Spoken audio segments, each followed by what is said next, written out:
அன்பான உறவுகளுக்கு வணக்கங்க. ஆத்தாளு மயனும் வந்திருக்காங்க. அம்மா பிள்ளை போட்டி வைக்கிறதுக்காண்டி இங்கே ரோஹிணி என்ன பண்ணுது, புருஷன் பொண்டாட்டி தான் சூப்பரா விளையாடணும், நமக்கு அதில் தான் பரிசு கிடைக்கும் அப்படின்னு சொல்லி கூப்பிட, இங்கே பம்மிக்கு நிற்கிறான். அதுக்கப்புறம் யாரடி, யாரை நினச்சி கூப்பிட்ற, என் பிள்ளையும் நானும் தான் ஒன்றா பார்ட்டிசிபேஷன் பண்ணுவோம், ஆனால் நீங்கள் இருக்கிற ஓமிஞ்சில் முடிச்சுட்டு இங்கெல்லாம் பண்ண மாட்டோம், அதுக்குள்ளே கூட்டம் கூடியது என்னாச்சு அப்படிங்கிறாங்க. ஏம்மா நீங்கள் இதில் என்ன நடத்துறீங்க அப்படின்னு சொல்ல, இல்லை சிறந்த ஜோடி ஆட விட்டு பழக விட்டு பேச விட்டு அவங்களுக்கு சிறந்த ஜோடின்னு பரிசு கொடுப்போம். அது நல்லா வாழ்றவங்களுக்கு கொடுக்கணுமா? சரி இப்போ என்ன, நல்லா வாழ்றவங்களை தானே நாங்கள் செலக்ட் பண்ணியிருக்கோம். அடக்கி இழைச்சிங்க நீங்கள் வேற. ஹலோ மேடம், என்ன இப்படிலாம் பேசுறீங்க? ஆமாம், இப்படி ஒரு முட்டாள்தனமாக இருக்கிறீங்க. இங்கே பாருங்க, இங்கே வந்து நான் அப்படிலாம் பேசக்கூடாது. நான் சொல்றது உண்மைதான். நீங்கள் முட்டாளா இல்லையான்னு இப்போ சொல்லுவீங்க. இவ யார் தெரியுமா? இந்த இவனை கல்யாணம் பண்ணவ. அதுவும் எப்படி தெரியுமா? ஏமாத்தி ஏற்கனவே கல்யாணம் ஆனதை மறைச்சு புள்ள வச்சிருக்கிறத மறைச்சு என் பிள்ளைய கட்டிக்கிட்டா. என்ன ரோஹிணி, நிஜமாவா? அப்படியே ஒன்றும் சொல்ல முடியல, ஏன்னா உண்மை தானே. அதுக்கப்புறம் சொல்றாங்க, அதெல்லாம் விடுங்க, பண்ணிட்டா. ஆனால் அதுக்கப்புறம் வீட்டை விட்டு விரட்டியாச்சு. இது உண்மை தெரிஞ்சோன்னே நீங்க சொல்லுங்க, உங்க புள்ள உங்க பையனுக்கு ஒருத்தி வந்தவ கல்யாணம் ஆனவ ஏற்கனவே அப்படின்னு தெரிஞ்சா கோவம் வருமா வராதா? கண்டிப்பா வரும். அதுக்கப்புறம் ஒரு பிள்ளை இருக்கு தெரிஞ்சா கோவம் வருமா வராதா? கண்டிப்பா வரும். அப்புறம் இந்தியா இல்ல, ஃபாரின், மலேசியா அப்படின்னு சொன்னா நல்ல கோவம் வரும். அப்ப பணக்காரி அப்படின்னு சொன்னா அதுக்கும் கோவம் வரும். இப்ப என்ன பண்ணுவீங்க? கழுத்தை பிடிச்சி வெளியே தள்ளுவோம்.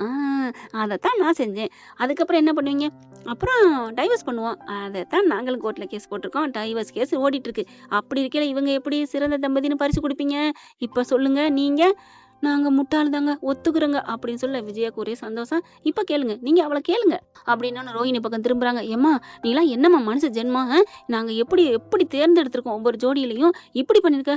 இல்ல மேடம், அது வந்து நாங்க 2 பேரும் அப்படித்தான் மேடம் இருக்கோம், நீங்க சொன்ன மாதிரி தான் இருக்கோம். அவங்க தான் அவங்க பேசி பேசி மைனை கெடுக்கிறாங்க. ஏமா மயனை கெடுக்கிறாங்க, பேசி பேசி கெடுக்கிறாங்க, பேசாம கெடுக்கிறாங்க. அவங்க சொன்னதெல்லாம் உண்மையா இல்லையா அதை மட்டும் சொல்லு.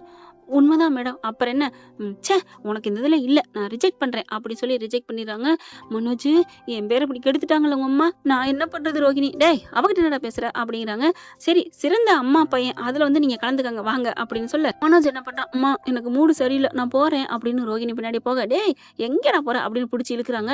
அவளோட போனீங்கன்னா நீ அப்படியே போயிடணும். அம்மா பாவமா, அவ என்னடா பாவம், உன்னை ஏமாத்தி கல்யாணம் பண்ணிக்காடா, அவ என் கூட வாழணும் தான். இதை ஒன்று சொல்லிடுவியா?